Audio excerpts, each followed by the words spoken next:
The police cruiser rolled past at exactly 3:47 in the morning.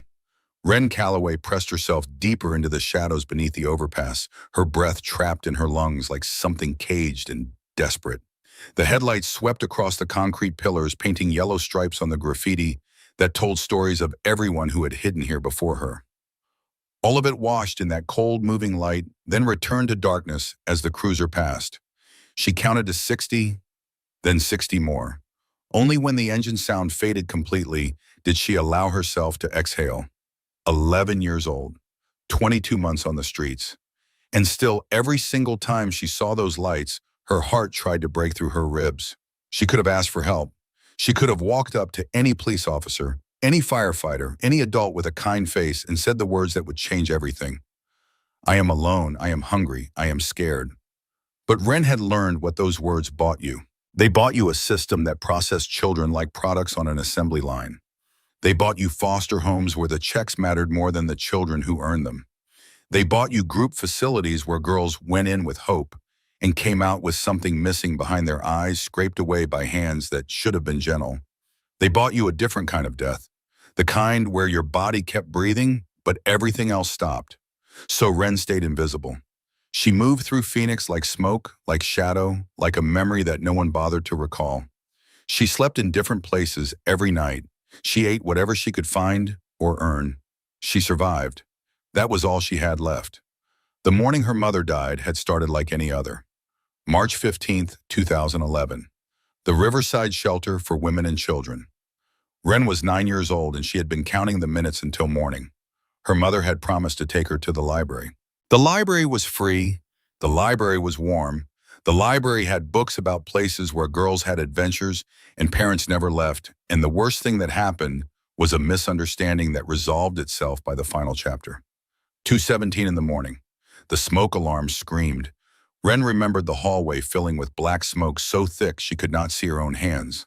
She remembered women shouting, children crying, the emergency lights painting everything in a red strobe that made the smoke look like it was bleeding. She remembered her mother's fingers digging into her shoulders hard enough to leave bruises that lasted for weeks. Bruises she would press in the days that followed pressing, just to feel the pain pressing, because the pain meant her mother's hands had been real. She remembered her mother's voice, the last words Joanna Calloway ever spoke to her daughter. Run, baby, run and don't look back. Wren ran. Down the hallway through the smoke, out into the cold March night, where the air tasted sweet and clean, and nothing like the poison filling her lungs. Her mother did not follow. The fire marshal said Joanna did not suffer. Wren knew that was a lie, but she let the adults believe she believed them. It was easier that way. Adults needed to think they were protecting you. They needed their gentle fictions. Wren gave them that because it cost her nothing. Her father appeared 3 days later, Curtis Calloway, a man built for whiskey bottles and broken promises, not for raising a daughter alone. He signed papers at the emergency shelter. He made assurances. He took Wren's hand with fingers that trembled and said the second most important words of her childhood. We're going to be okay, baby girl. I'm going to take care of you. He tried. In his fractured way, Curtis Calloway tried. 8 months of motel rooms, each one cheaper and dirtier than the last. 8 months of watching her father fight a monster that did not negotiate or offer second chances. A monster that lived inside glass bottles and promised relief but delivered only ruin. 8 months of pretending she did not notice the bottles multiplying in the bathroom trash, the way his hands shook worse each morning, the hollow look in his eyes that said he was already gone, even when he was standing right in front of her. The man who had once been strong enough to carry his daughter on his shoulders through a county fair dissolved like sugar in rain, and what remained could not hold itself together, much less hold a child. November 23rd, 2011, room 17 of the Dusty Trail Motel. Wren woke to find the other bed empty. The sheets were cold. On the nightstand, a $20 bill. Beside it, a note in handwriting that slanted downward as if the words themselves were falling. I'm sorry, I can't do this anymore. Wren was 10 years old. She read the note 3 times. She folded it carefully and put it in her pocket beside her mother's silver locket, the one with the dented clasp and the photograph of a woman and her daughter from before everything broke. She waited 3 days in that room, eating crackers from the vending machine, watching television with the sound turned low. hoping that maybe her father had just gone to find work. Maybe he would come back. Maybe this was not the end. On the third day, the motel manager knocked. A heavy knock. The kind that comes with questions about payment and threats about police. Wren climbed out the bathroom window and disappeared into the Arizona heat. She learned the geography of invisibility, which dumpsters behind which restaurants were emptied on which days, which park benches were safe before midnight, and which ones attracted the kind of attention that left bruises. Which gas station bathrooms could be locked from the inside long enough to wash her face and fill a water bottle before someone knocked. She learned that grocery stores threw away food that was still edible, that car washes sometimes left change in the coin returns, that churches on certain days offered meals with no questions asked, though the volunteers always looked at her too long, always seemed one concerned glance away from picking up a phone. She learned to read adults the way other children read books. The ones who looked through her were safe. The ones who looked at her were dangerous. Not because they wanted to hurt her, but because they wanted to help, and help always came with strings attached. Strings that led to offices with fluorescent lights and files with her name on them, and a system that would swallow her whole. She became a ghost, a rumor, a flicker at the edge of someone's peripheral vision that was gone before they could be certain they had seen anything at all. And through it all, she carried two things: the locket and the note. The last pieces of two people who had failed her in different ways but loved her in the same one. 22 months later, she had $19.37 in her pocket. A fortune by her standards. She had earned it helping a grocery store produce manager unload trucks before dawn. The man had not asked for identification. He had simply looked at Wren's too thin frame and handed her work gloves 3 sizes too large. $19 meant food for a week, maybe new shoes from the thrift store. For a homeless 11-year-old girl in Phoenix, Arizona, this was as close to hope as life ever got. Wren settled against the concrete pillar, watching the occasional car pass overhead on Interstate 17. The August sun would rise in a few hours, bringing temperatures that killed people every summer in this city. Homeless people, forgotten people, people whose names appeared in 3-line news articles that no one read. But for now, the night was almost peaceful. Not comfort, not safety, but familiar, and for Wren, familiar was the closest thing to home she had. She reached into her pocket and touched two things she never let go. Her mother's silver locket, dented and tarnished, but still holding the photograph. Her father's note folded so many times the creases had worn thin, the ink fading but still readable. Two relics of two people who had loved her and left her. One by fire, one by choice. She was nearly asleep when she heard the motorcycles. The sound started low like distant thunder on a clear night. Then it grew into a rumble that vibrated through the concrete and into her bones. Wren pressed herself flat against the pillar and watched. They appeared on the highway above like a metal river. 30 motorcycles, maybe more. Chrome glinting under the streetlights, engines roaring in synchronized harmony that sounded almost like music. Behind them, a white minivan struggled to keep pace. Through the rear window, Wren caught a glimpse of small faces. Children. One of them, a little girl with blonde hair and wide eyes, pressed her hand against the glass and looked down.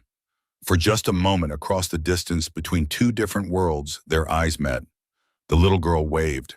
Wren's hand twitched. For a moment, she almost raised it, almost waved back, almost acknowledged that she existed, that she was here, that she was a person who could be seen. Then she caught herself. Invisible people do not wave. Invisible people do not acknowledge.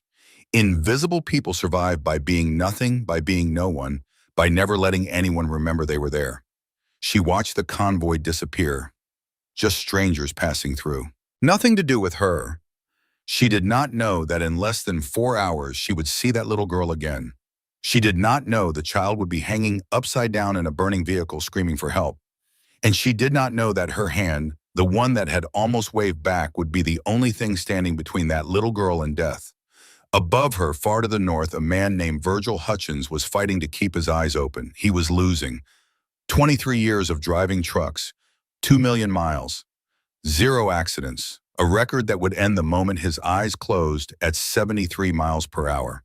The problem was not skill or weather. The problem was $67,000 in medical debt. His wife's liver cancer. Insurance that covered most but not all. So Virgil took extra routes. One hall became two, two became three. Sleep became a luxury ranked below mortgage payments and chemotherapy copays.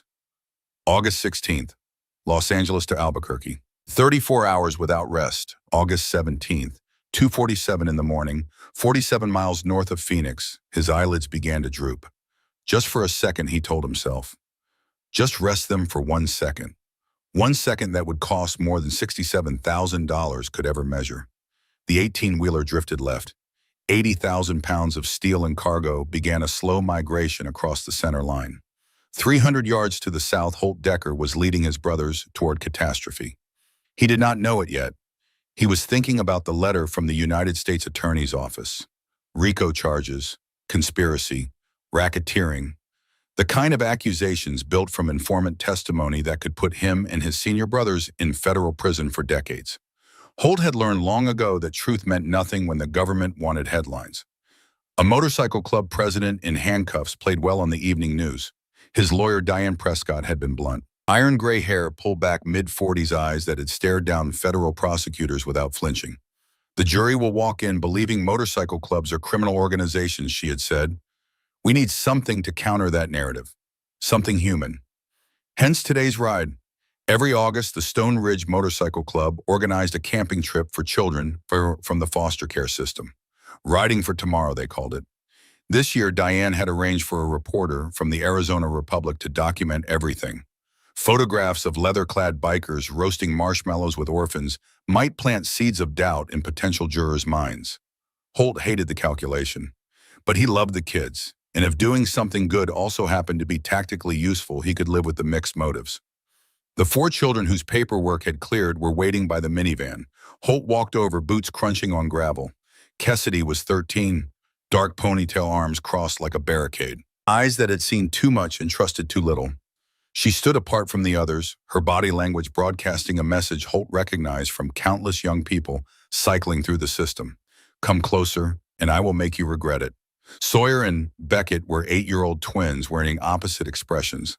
Sawyer could not stop talking, words pouring out of him like he was afraid silence would swallow him whole. Beckett had not spoken since they arrived. He stood beside his brother like a shadow that had lost its source. Until he was 6. Blonde hair that had not been properly brushed. Blue eyes that held a brightness no amount of neglect had managed to extinguish. Clutched against her chest, a stuffed rabbit with one missing eye and a stitched-up ear. Holt knelt down to her level. His knees protested. 50 years of living had given his joints opinions about sudden altitude changes. Hey there, sweetheart. What's your rabbit's name? Tilly studied him with careful attention. The leather vest, the patches, the tattoos crawling up both arms. Holt waited. Children were better judges of character than adults. They had not yet learned to lie to themselves. Captain Flopsy, he's scared of loud noises. Will you tell Captain Flopsy that motorcycles are friendly loud? Like thunder. Thunder sounds scary, but it's really just the sky saying hello. Tilly considered this with the gravity of a judge weighing evidence. Then she nodded once. Okay, I'll tell him. Holt stood and leaned close to Briggs, his vice president, who stood beside him, with the easy stillness of a man who had occupied the same position for 2 decades. She reminds me of Ellery, Holt said quietly. The name landed between them like a stone dropped in still water. Ellery, Holt's daughter, his real daughter, the one the system had taken when she was 8 because a judge decided a motorcycle club was no place to raise a child. He had fought for 2 years. Court dates, evaluations, supervised visits in beige rooms where social workers took notes on every word. Parenting classes, anger management, drug tests he passed every time because he had never used. None of it mattered. The system had decided, and the system did not reverse itself for men who wore leather and rode Harleys. Ellery aged out at 18 and disappeared. 21 now if she was alive. Holt hired investigators, made phone calls, reached out through every connection he had built in 30 years. But Ellery did not want to be found, and a person who does not want to be found in America can vanish as completely as if they had never existed. Every foster kid I look at, Holt said, I see her face. Briggs said nothing. Lost was a country you could not leave, only learn to live in. Holt climbed onto his Harley and raised his fist. 32 engines roared in response. The column began to move. In his side mirror, Holt watched the white minivan fall into formation. Margene Tate was driving, 43 years old, a pediatric nurse who had volunteered for Riding for Tomorrow 3 years running. What Holt did not see was the 18-wheeler 2 miles ahead drifting across the center line. What he did not see was Virgil Hutchins' eyes closing for the last time before everything changed. The rumble strip screamed against the truck's tires. Virgil's eyes snapped open. Too late. The truck was already sideways. 80,000 pounds of steel sliding across both northbound lanes like a wall being lowered from the sky. Tires exploded, metal screamed against pavement. Sparks erupted in a cascade that lit the pre-dawn highway like a welding shop in hell. 400 yards behind, Margene Tate had exactly 4 seconds to react. She saw it in fragments. Jackknife, blocking lanes, no escape. Children in back. 4 seconds is not enough time to stop a minivan at 65 miles per hour. Margene did the only thing she could. She yanked the wheel right, aiming for the shoulder. The right tires caught gravel. At highway speed, gravel is ice. The van's rear end broke loose. Margene fought the wheel, overcorrected. The van began to spin. In the back seat, Cassidy grabbed the twins and pulled them against her chest, wrapping her arms around both boys like a human shield. Sawyer screamed. Beckett did not make a sound. Tilly screamed for a mother who had abandoned her in a gas station bathroom 3 years ago. Captain Flopsy fell from her grip as the world turned upside down. The van hit the guardrail at 43 miles per hour. The impact flipped it onto its side. Momentum carried it forward in a shower of sparks. Windows exploded inward, safety glass transforming into 1,000 tiny projectiles. Then the guardrail ended. The van launched into the air. A white metal coffin suspended for one impossible moment against the dark Arizona sky, its occupants weightless and screaming and completely at the mercy of physics and whatever determines whether children live or die on dark highways. It landed on its roof, slid 40 feet across hard-packed desert dirt, and came to rest beneath the overpass where Ren Calloway had been sleeping. The silence lasted 3 heartbeats. Then the screaming started. Holt was riding point when he saw the truck jackknife. His reflexes took over before his brain caught up. He squeezed both brakes, dropped 2 gears, and brought his Harley to a stop on the shoulder while the 18-wheeler completed its slide. The truck missed him by 20 feet. Then he saw the minivan, saw it hit the guardrail, saw it flip, saw it disappear over the embankment. No. The word tore from his throat with a force that surprised him. Holt Decker was not a man who lost control. He had given orders in situations that would break most men. He had delivered eulogies for brothers killed in circumstances no family should have to hear about. He had stood in courtrooms while prosecutors called him a criminal and maintained composure that made judges uncomfortable. But those were his children in that van, not by blood, but in every way that mattered. He gunned the engine and raced to the edge. Behind him, 32 brothers followed. The thunder of their engines filled the desert like the sound of an army arriving too late. The scene at the bottom was worse than he had imagined. The minivan lay crumpled on its roof, compressed like a stepped-on aluminum can. Every window shattered, smoke pouring from beneath the hood. Margene hung it upside down in the driver's seat, unconscious, blood dripping from her forehead. But the children were alive. He could hear them screaming.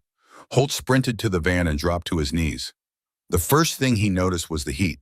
The second was the smell. Gasoline.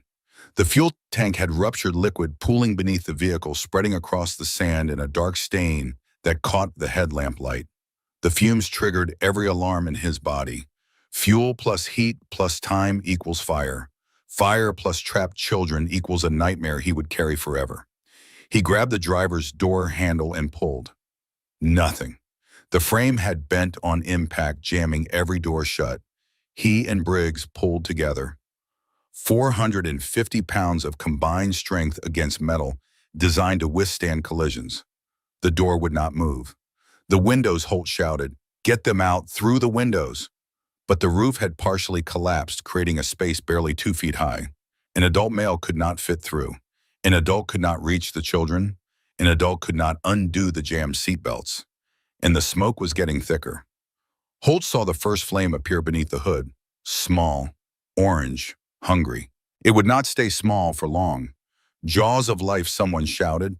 Dispatch said 20 minutes out. 20 minutes. Holt looked at the growing flame, looked at the gasoline spreading across the sand, looked at four children screaming inside a vehicle that was becoming their coffin. They did not have 20 minutes. The gasoline, the heat, the growing flame. The mathematics were simple and horrifying.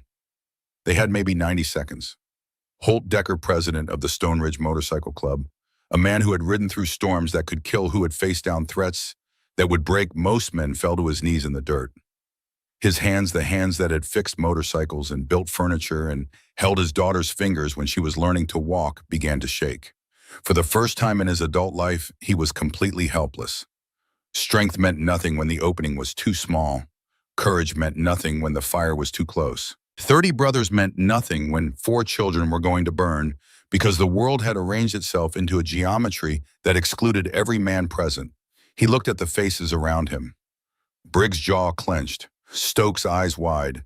Brothers who had followed him into every kind of danger, now standing useless before a problem that muscles and loyalty could not solve. Some of them were fathers. Some had held their own children in hospital rooms and prayed. All of them understood what was about to happen, and none of them could stop it. And then from the shadows beneath the overpass, a girl appeared, barefoot, filthy, running straight toward the flames.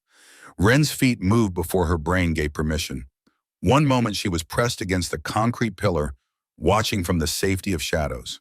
The next she was running, sprinting across the dirt toward a burning vehicle surrounded by giants in leather. Every survival instinct screamed at her to stop. Bikers meant danger. Fire meant death. Being seen meant the system. But the screaming, God, the screaming. It was not adult screaming, not angry shouts or desperate cries. This was higher, purer, more terrified than anything Wren had ever heard. This was children, and somewhere deep in Wren's chest, in a place that 22 months of survival had not managed to kill something, switched off. The calculating part of her brain, the part that weighed risks and kept her alive, simply stopped functioning, overridden by something older and stronger. She saw the blonde hair through the shattered rear window, the little girl who had waved at her. Hanging upside down, screaming flames reflected in her terrified blue eyes. Wren ran faster. Holt saw the girl materialize from nothing. Filthy clothes torn and stained with weeks of street living. Bare feet blackened from Arizona asphalt. Frame so thin he could count ribs through the holes in her shirt. But her eyes were absolutely focused. The look of a person who has identified a problem and eliminated every other thought. Kid, stop. Get back. The girl did not slow down. She ran past Holt, past Briggs, past the wall of helpless bikers, and dropped to her knees beside the shattered rear window. 3 seconds of assessment. Then she moved. Wren had exactly one advantage over every adult at that crash site.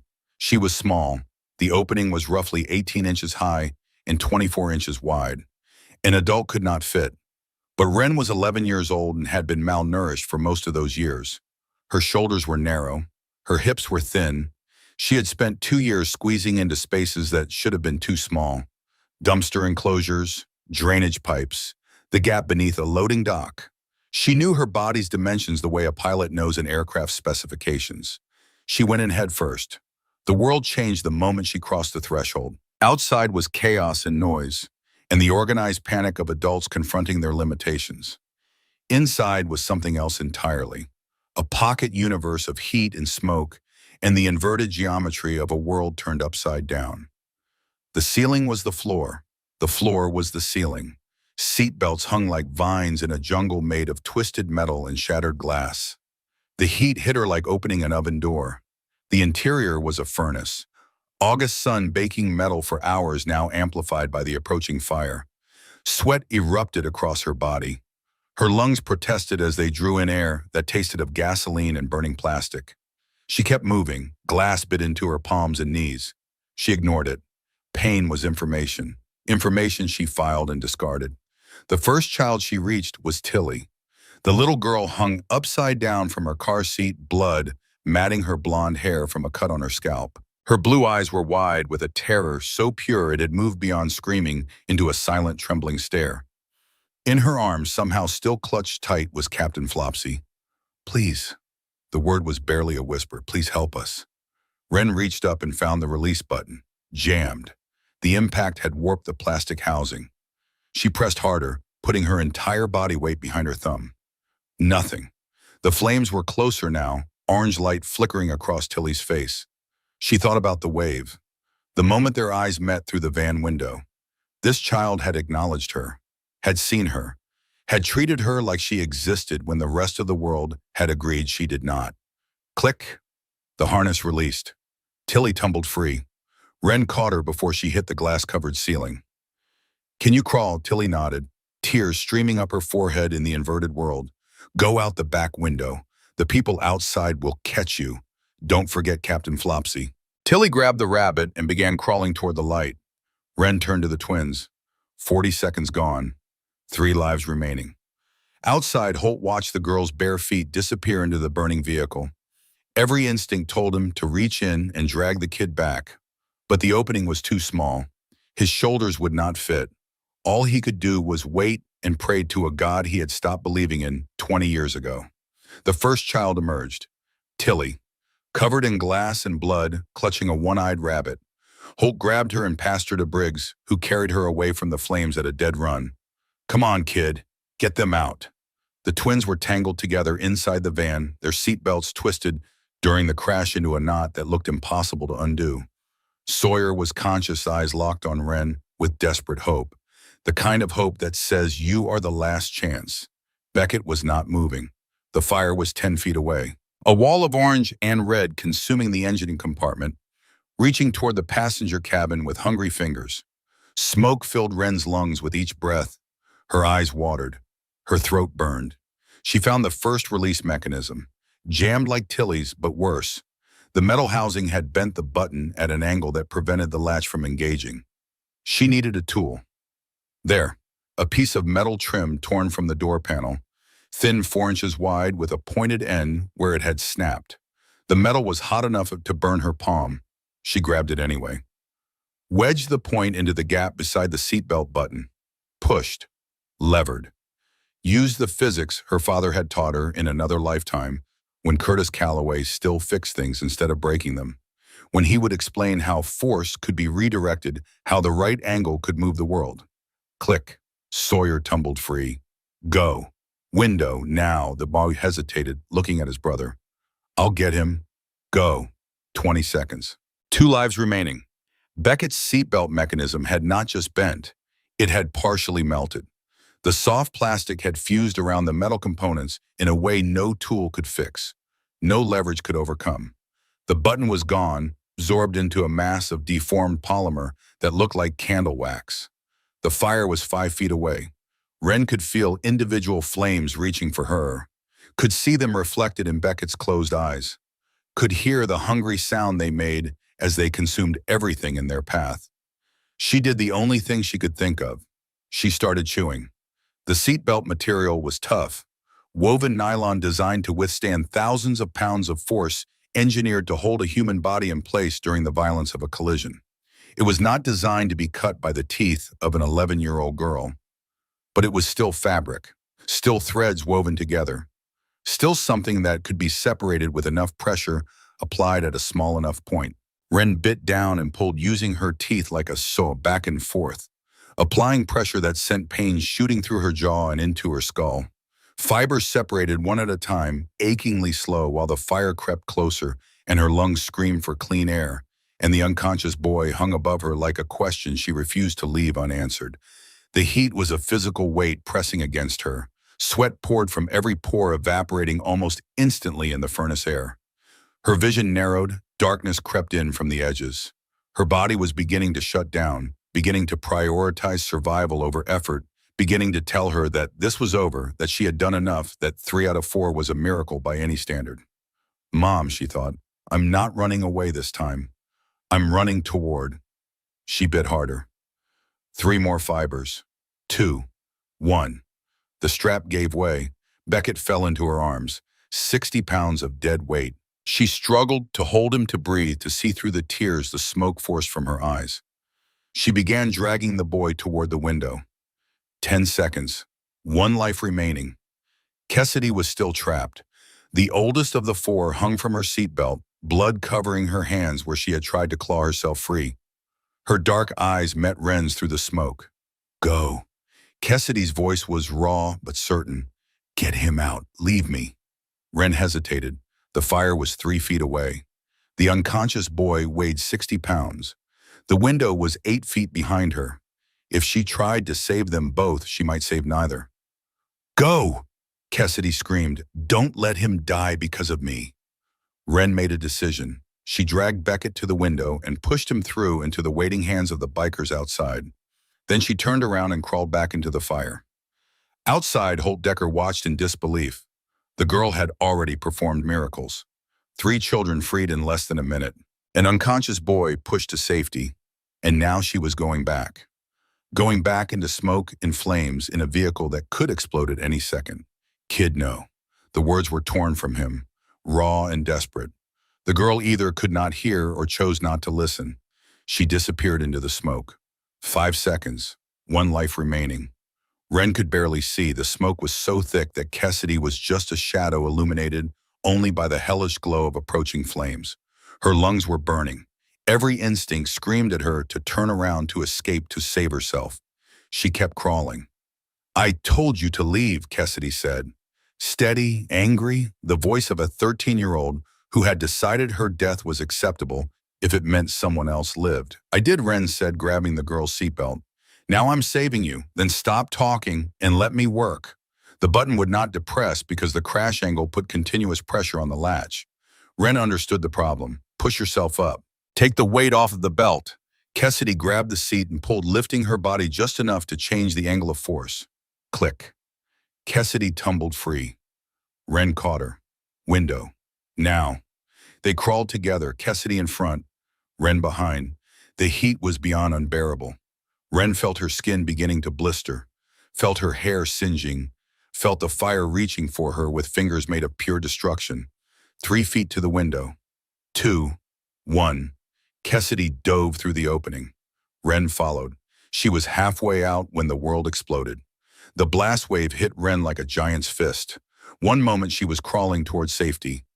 The next she was airborne, flying 15 feet through the air, her shirt catching fire, the breath driven from her lungs in a rush that left no room for screaming. She hit the ground. Her head bounced off hard-packed Arizona dirt. Stars exploded across her vision. I got them out, all 4. I got them out. Somewhere far away, someone was shouting. But the voice was fading. Everything was fading. Holt was moving before the explosion finished blooming. His body reacted while his mind still processed the image of the girl flying through the air like a discarded ragdoll. The kid's shirt was on fire. Not fully engulfed, not yet, but flames licking up the back, spreading toward exposed skin. Holt ripped off his leather vest. The vest he had worn for 23 years. The vest bearing patches earned through blood and loyalty and sacrifice. Each patch told a story. The founding patch from when he was 27 and believed he could change the world. The memorial patches for brothers who had not survived their own battles. The president's patch sewn on by his first wife's hands the night they elected him to lead. 23 years of who he was stitched into leather. He did not hesitate. He threw himself on top of the girl and smothered the flames with leather and body weight. Heat seared through his shirt. Burns formed on his forearms. He pressed harder, rolling the girl beneath him, suffocating the fire with the most precious thing he owned. The flames died. Holt looked at the child in his arms. 70 pounds, maybe less. Bare feet bloody and blistered. Hands covered in cuts from glass and burns from hot metal. Back a mess of second-degree burns. But she was breathing, and behind them 4 children who should have been dead were alive. 4 children who would grow up and have futures because an 11-year-old girl with no shoes and no name had crawled into fire and refused to come out without them. Briggs appeared at Holt's side. His voice cracked. Ray, did that just happen? Did that girl just... Yeah. Holt's voice was barely a whisper. Yeah, she did. Behind them, the minivan was fully engulfed.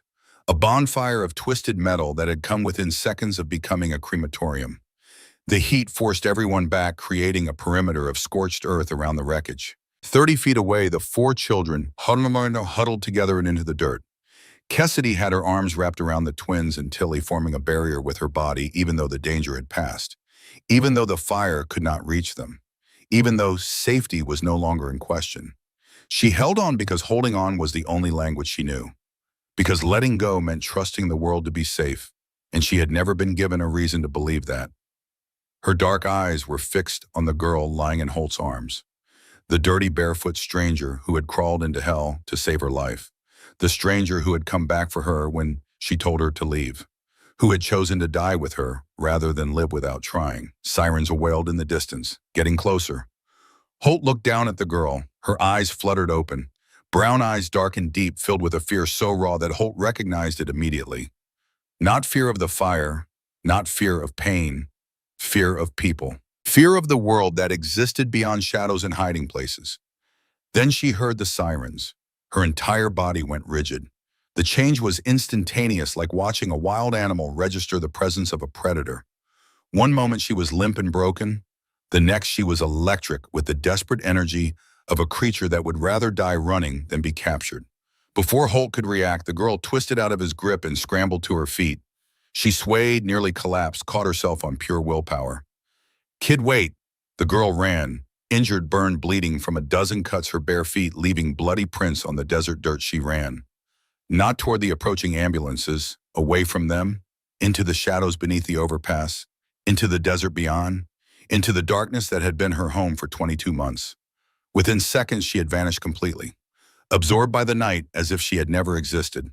Holt stood frozen, staring at the empty space where the girl had been, the bloody footprints ending in shadow, the fading sound of bare feet on hard-packed earth. In 30 years of leading men through every kind of crisis, he had never felt this particular kind of helplessness, the helplessness of watching someone who had just saved everything disappear into nothing. "Where did she go?" Briggs' voice was hollow. "She ran. She saved 4 lives, and then she ran from us, from help, from everything. Why would she?" "Because she's scared." Holt turned to face his brother. "She's more scared of us than she was of that fire. She's more scared of what we represent than of burning alive." The words settled over both men like ash. And in that settling, Holt understood something that would not leave him. That girl had run toward fire for strangers, but ran from kindness like it was the most dangerous thing in the world.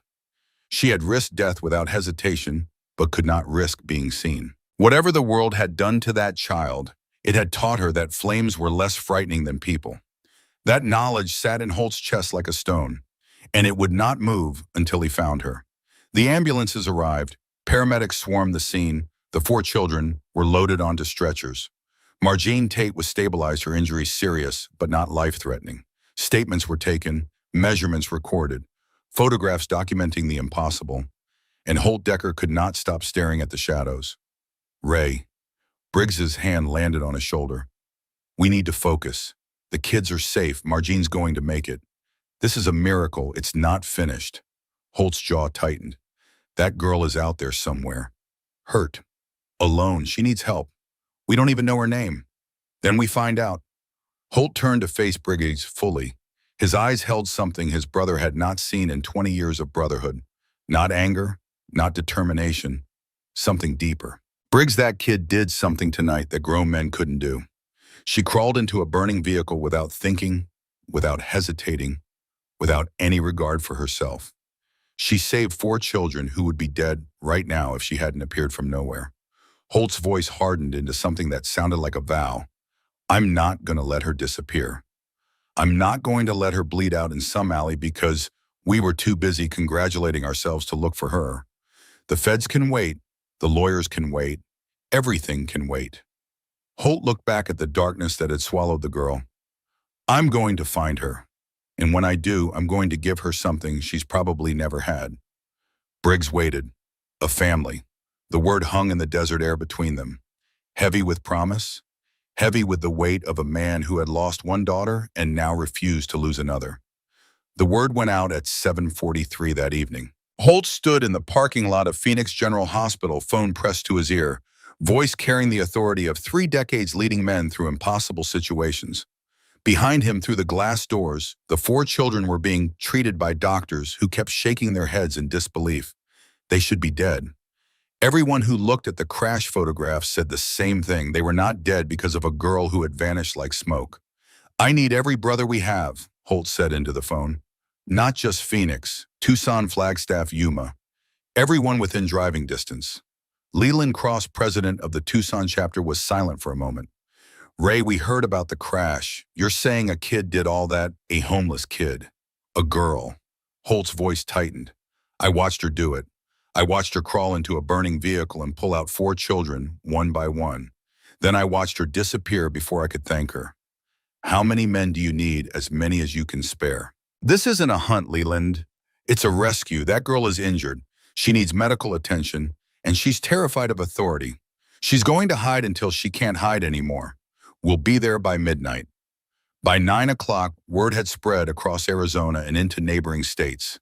By midnight, Holt had over 120 bikers assembled in the clubhouse parking lot. 120 men who had dropped everything, left their families, driven through the night to search for a child none of them had ever met. Briggs spread a map across the hood of a pickup truck. I've divided the city into sectors. Each team takes one. We check every overpass, every abandoned building, every place a street kid might hide. She won't go to a hospital, Holt said. Kids like her don't trust institutions. Stokes stepped forward, his voice carrying frustration. Ray, maybe we need to face facts. We've got the feds breathing down our necks. Half our brothers should be with their families, not chasing a ghost. And for what? A homeless kid who doesn't want to be found. The words hung in the air like poison. Holt turned slowly. That homeless kid saved the 4 children. His voice was quiet, but it carried weight that made men step back. 4 children who would be dead right now. 4 children who will grow up and have families because a girl nobody wanted crawled into a fire that grown men couldn't face. He stepped closer. You want to talk about protecting our families? That girl is family now. She became a family the moment she risked her life for our people. And if we abandon her because it's hard or inconvenient, then we don't deserve to call ourselves brothers. Stokes looked away. I'm sorry, Ray. I didn't mean... I know what you meant. Holt looked around at the assembled men. I know everyone's tired. I know we have problems that won't wait. But I also know who we are. We're the ones who show up. We're the ones who stay. We're the ones who fight for people who can't fight for themselves. He paused. That girl is out there dying alone because she thinks the world has nothing to offer her but pain. I'm going to prove her wrong. Anyone who wants to help mount up. Anyone who doesn't go home.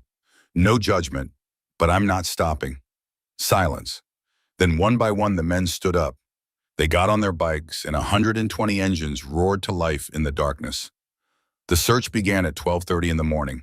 120 motorcycles splitting into teams, spreading across Phoenix like ripples from a stone dropped in still water. The ambulances departed.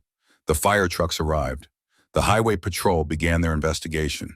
And somewhere in the vast, indifferent darkness of the Arizona desert, a girl with burned skin and bloody feet, and a heart that had somehow survived everything the world could throw at it, pressed her mother's locket against her chest and kept running. She did not know that behind her, 120 motorcycles were about to tear Phoenix apart looking for her. She did not know that the man who had smothered her flames was making phone calls that would bring brothers from every corner of the state. She did not know that for the first time in 22 months, she was no longer invisible. Ren ran until her legs gave out. Then she walked. Then she crawled.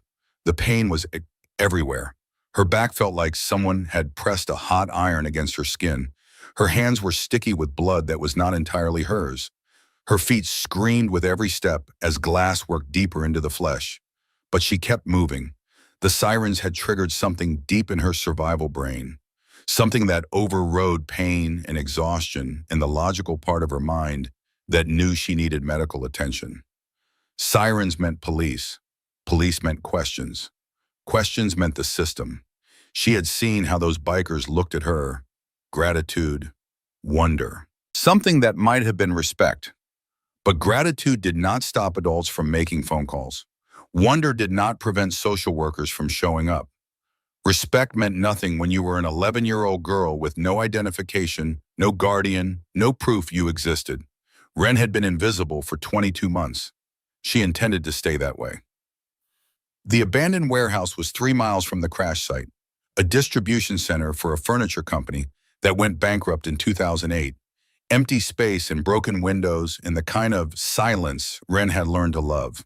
She collapsed onto her sleeping bag, which was really just a torn blanket she had found behind a shopping mall, and stared at the ceiling. Rust stains spread across corrugated metal like maps of countries that did not exist. Pigeons cooed in the rafters. And for the first time since her mother died, Wren allowed herself to cry. Not from pain, not from fear, from something she could not name. She had saved them. Those 4 children were alive because of her. The little girl with the rabbit, the twins, the angry one who had told her to leave. They would grow up. They would have futures. They would never know her name. And that was okay. That was enough. Run, baby. Run and don't look back. Her mother's voice echoing across the years. But she had not meant forever, had she?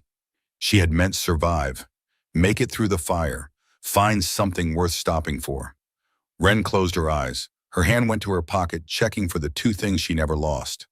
The locket, the note. Both still there. Both reminding her of who she had been and who she had lost. Maybe someday she would find something worth stopping for. But not today. Today, she just needed to survive one more night. Outside, the sun was rising over Phoenix, and 100 miles of city sprawled between a dying girl and the army of men who had sworn to find her. Someone had seen her. Someone remembered. And someone was coming. The hunt was about to begin. They checked every overpass first. 120 motorcycles split into teams of 4 spreading across Phoenix like blood through veins. North, south, east, west. Every compass point.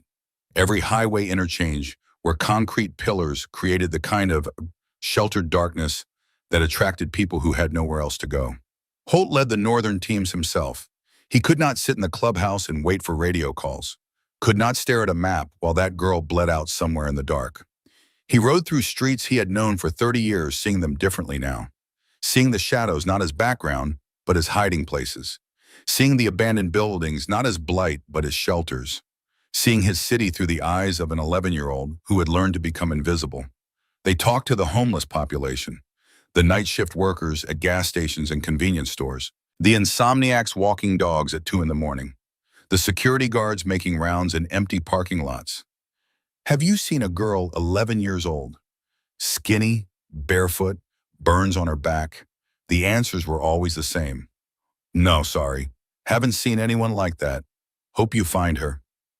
One man, a veteran living beneath a highway overpass on the west side, held Holt's gaze for a long time before speaking.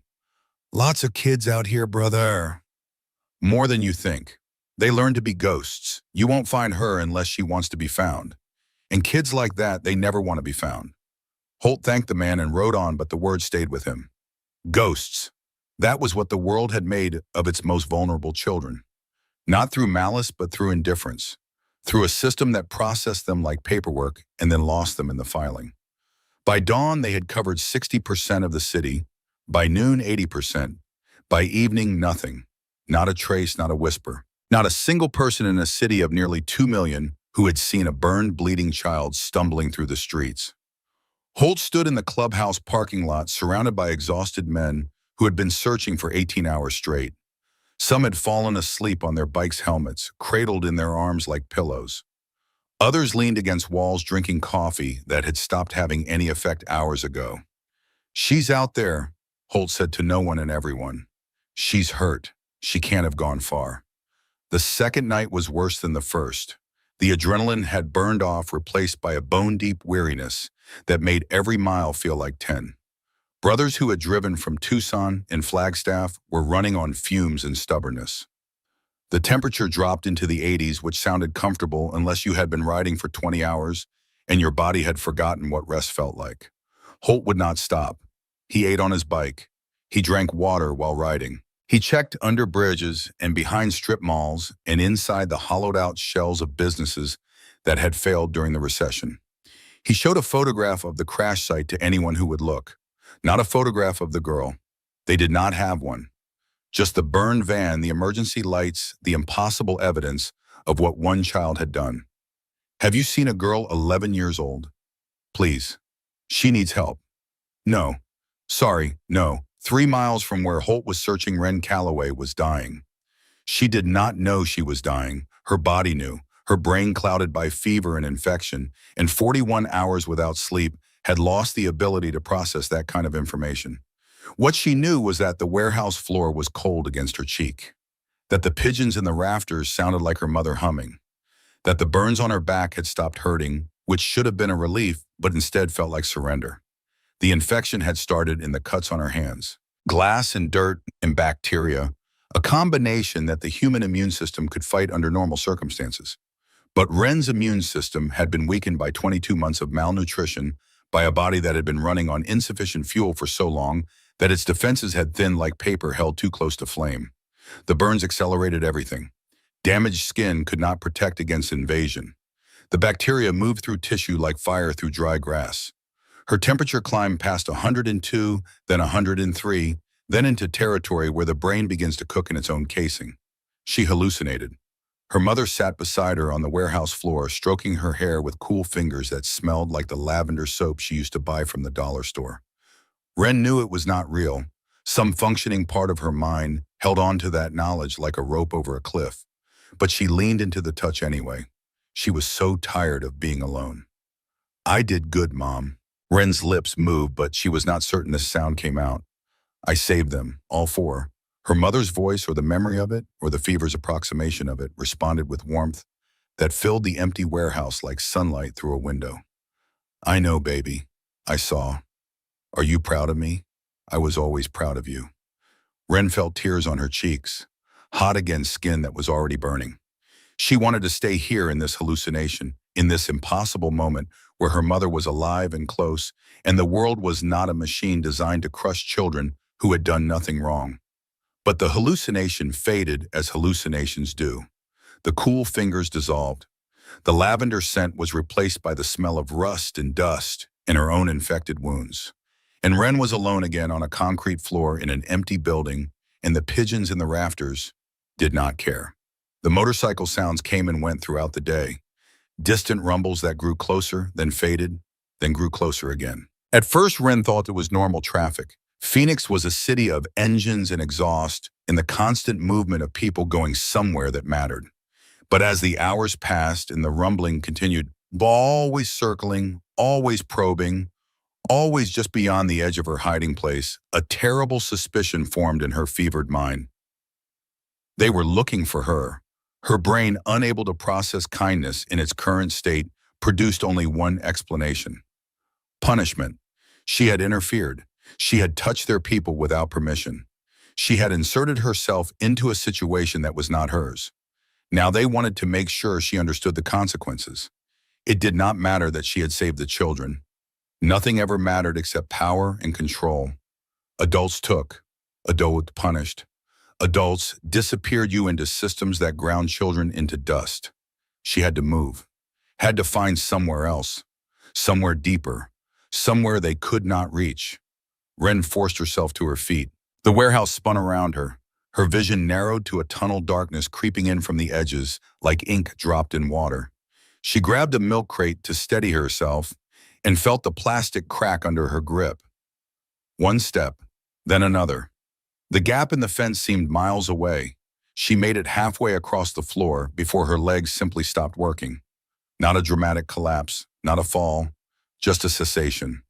One moment she was vertical, the next she was horizontal, her body making a decision her mind had been too stubborn to make. She lay on the concrete cheek pressed against the cold surface, eyes staring at nothing. The fever had taken hold completely. Her body was shutting down, prioritizing heart and lungs and brain, letting everything else slip away like cargo thrown overboard in a storm. "This is how I die," she thought. Alone in an empty building with nobody to know or care. They would find her eventually.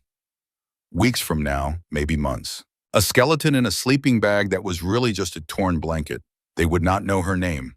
They would not know she had saved 4 lives. They would file her as unidentified and move on. She thought of her mother, her voice singing lullabies that had no tune but worked anyway because the singing was the point, not the melody. Her arms around Ren during thunderstorms, steady and warm, and absolutely certain that nothing in the world could hurt them as long as they were together. Her hands pushing her daughter toward the exit while smoke filled the hallway behind them. Run, baby. Run and don't look back.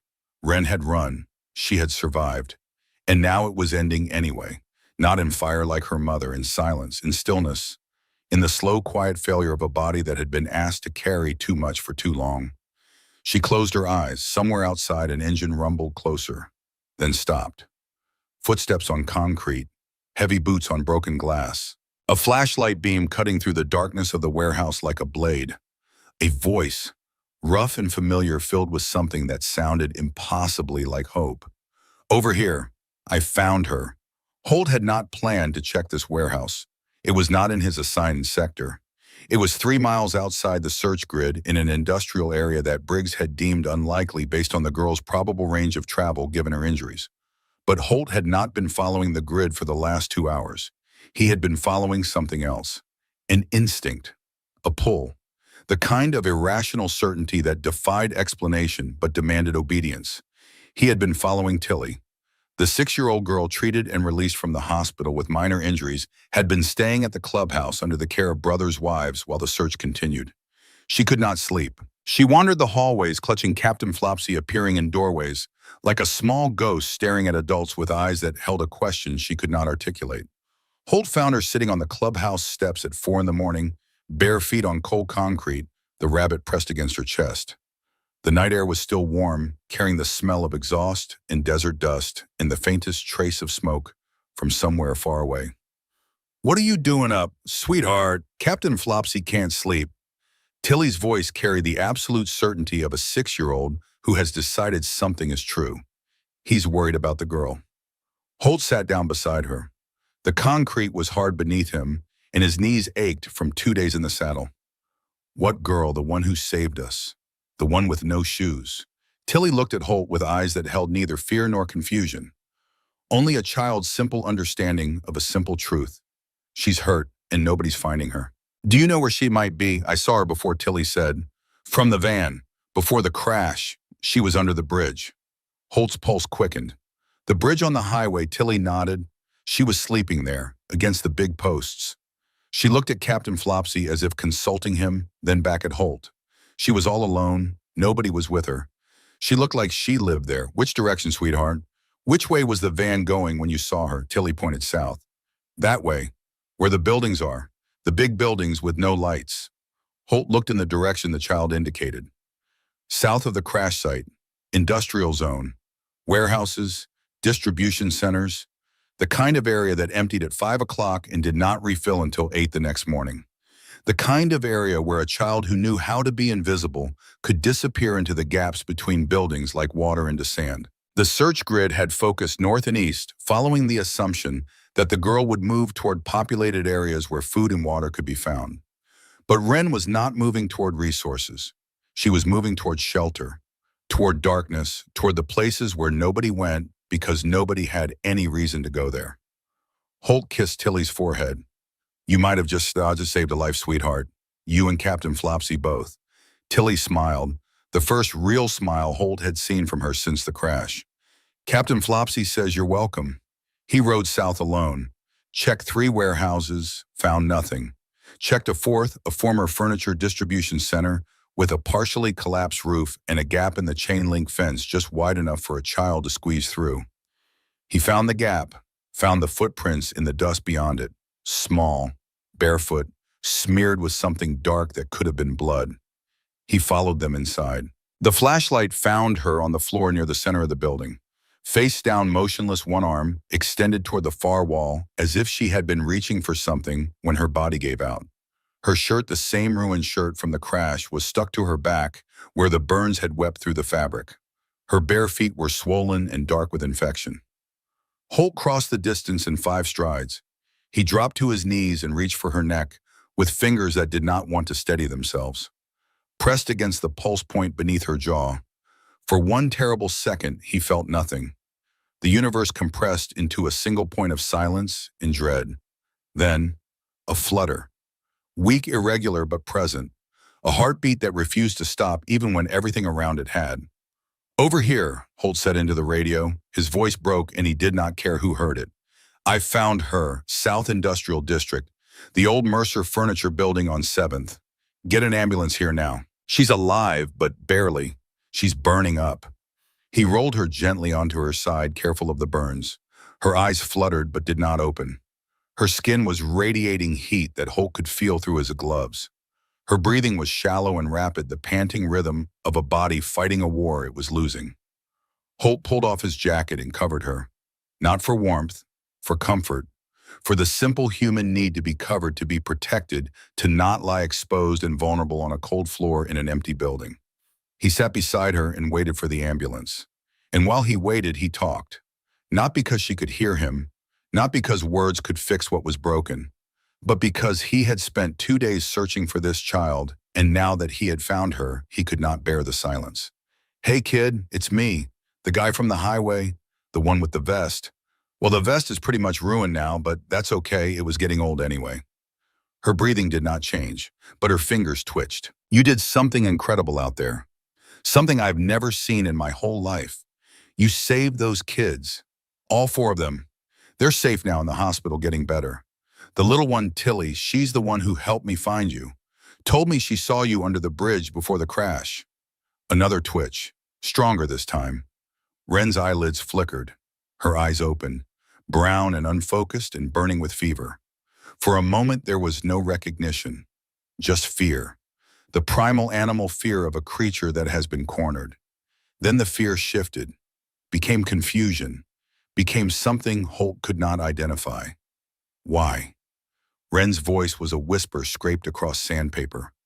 "Why are you here?" Holt looked at her. This child who had survived 22 months alone, who had run into fire for strangers, who had run from help because help had never been anything but a trap. "Because you saved my children," he said, "and little girls who save the world deserve someone to save them." Something broke inside Wren's chest. Something that had been frozen for 2 years, locked away behind walls she had built to survive. She did not have the strength to run anymore, did not have the strength to fight, did not have the strength to maintain the invisible armor that had kept her alive, but had also kept her alone. She had one word left. She gave it to the stranger kneeling beside her in the dust. "Okay." Her eyes closed.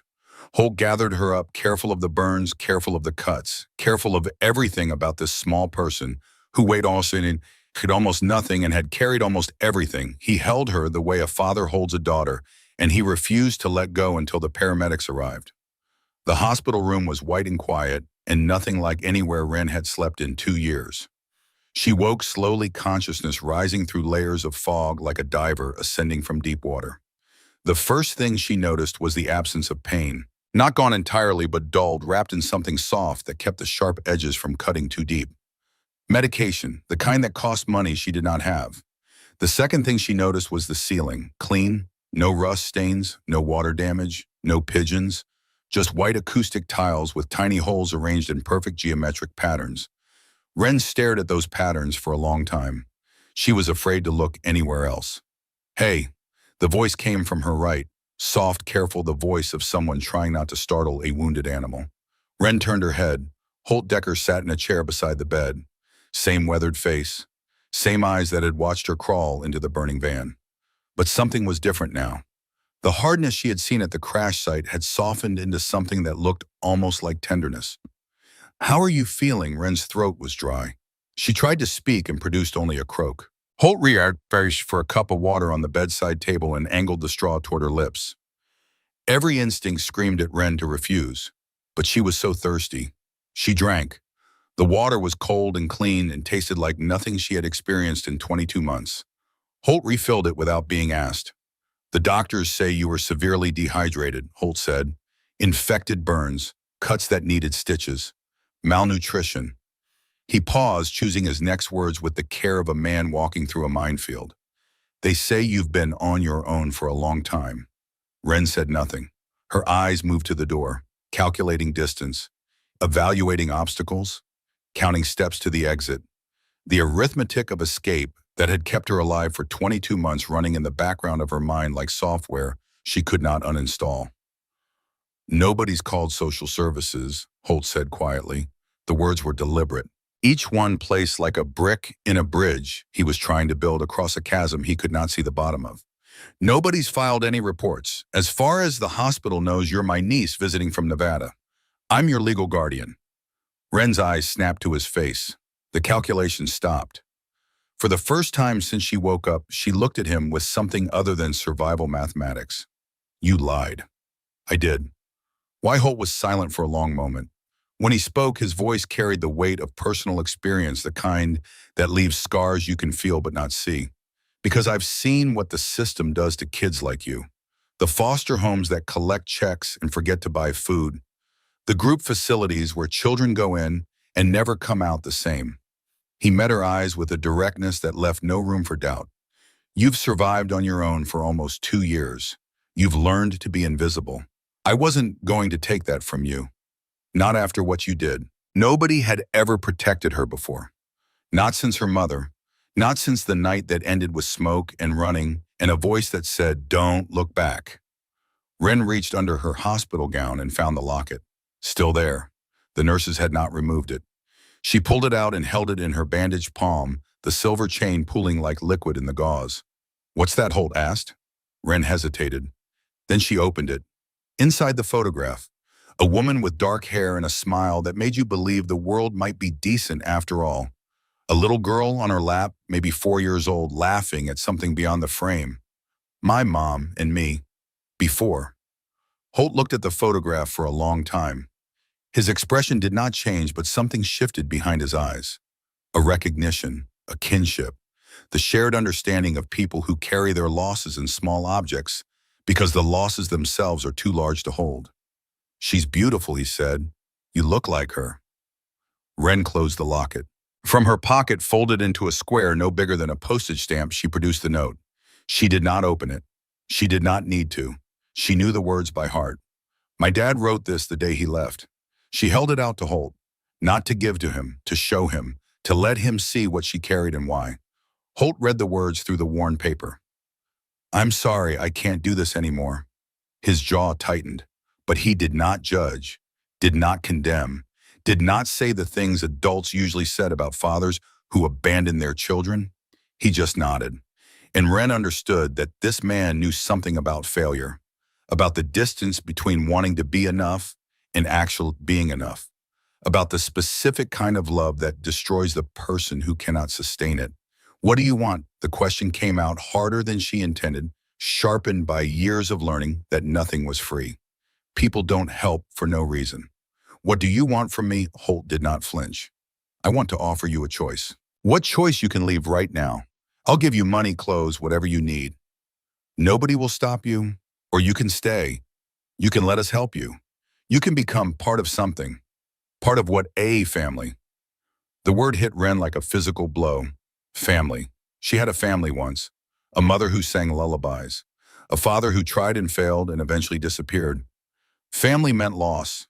Family meant pain. Family meant trusting someone and watching them leave. "I don't have family." "You could." Why? Wren's voice cracked. "Why would you want me? I'm nobody. I'm just a homeless kid who happened to be under a bridge when your van crashed." Holt stood and walked to the window. When he spoke, his voice was rough with old grief. "I had a daughter, Ellery. She was 8 when they took her from me. Said I was unfit, said the motorcycle club was dangerous for a child." He gripped the windowsill. "They put her in foster care. I fought for 2 years, court dates, evaluations, everything they asked. But the system decided I wasn't good enough." He turned to face Wren. "Ellery aged out 3 years ago, 18 years old and suddenly on her own. I tried to find her, hired investigators, called everyone I knew. She didn't want to be found. Last I heard, she was in California somewhere. Maybe alive. Maybe not. I don't know." Tears glistened in his eyes. "I can't change what happened to Ellery, but I can make sure it doesn't happen to you. I'm not your daughter." "No, you're not. You're something else. You're a girl who saw 4 children about to die and ran toward the fire instead of away from it. You're a girl who has every reason to hate the world, but still chose to save strangers." His hand rested on her shoulder, gentle and warm. "That kind of courage doesn't come from nowhere, Wren. It comes from something inside you that refuses to go out no matter how hard life tries to extinguish it. I want to protect that. I want to give it room to grow." Wren stared at him. 22 months of survival instincts screamed at her to refuse, to disappear, to become invisible again. But there was another voice now, quieter. Her mother's voice. "Run, baby. Run and don't look back. But Joanna Calloway had not meant forever. She had meant survive. Make it through the fire. Find something worth stopping for. I'm scared, Wren whispered. I know. What if you leave? What if you disappear like everyone else? Then I'll be the biggest disappointment of your life, and you'll have every right to hate me. Holt did not look away. But I'm not going to leave. I'm going to be here every single day until you believe me. I don't know how to trust people anymore. Then don't trust me. Not yet. Trust takes time. Holt squeezed her shoulder. Just stay. Give us a chance. Give yourself a chance. Wren looked at the door, then at Holt, then at her own hands bandaged and healing the hands that had pulled 4 children from a burning vehicle. She thought about Tilly and Captain Flopsy, about the twins, about Cassidy who had told her to leave. She thought about running, and for the first time in 2 years, she thought about stopping. Okay, Wren said. Okay, I'll try. 3 days later, on the morning Wren was scheduled to be discharged, 3 black SUVs pulled into the hospital parking lot. Men in dark suits emerged with coordinated movements that spoke of rehearsal and authority. Wren watched from her window.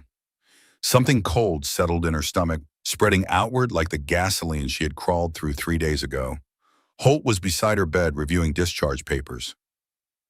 He looked up at her expression, then followed her gaze to the parking lot. His jaw tightened. Stay here. No matter what happens, stay in this room. Who are they? People who want to ask questions were not ready to answer. Holt walked to the door. Briggs was already there, having come up from the lobby. They spoke in low voices. Then Holt left. Wren sat in the hospital bed, her heart pounding. She knew this feeling, the trapped animal awareness that danger was close and exits were limited. She looked at the door. The window was too high. The door was the only way out. And beyond that door were men with badges and authority and the power to make her disappear into the system she had spent 2 years avoiding. Agent Nathan Mercer stood in the hospital corridor. Tall silver hair, eyes like granite, credentials in hand. Behind him, 2 agents flanked the doorway like bookends made of federal authority. Mr. Decker, we need to discuss the incident on Interstate 17. Holt stood with arms crossed, blocking the doorway to Wren's room. We already gave statements to the highway patrol. We have additional questions, specifically about the minor who was involved. Witnesses report a child entered the burning vehicle and extracted 4 other minors. Mercer's voice was smooth and practiced. While the Bureau investigates trafficking networks in Arizona, children on the streets are often victims. We want to ensure this child is safe. The words sounded reasonable. Carefully constructed sentences designed to sound like concern. Holt heard the machinery beneath them. I don't know what you're talking about. There was no child, just my brothers responding to a terrible accident. That's not what witnesses say. Witnesses were in shock.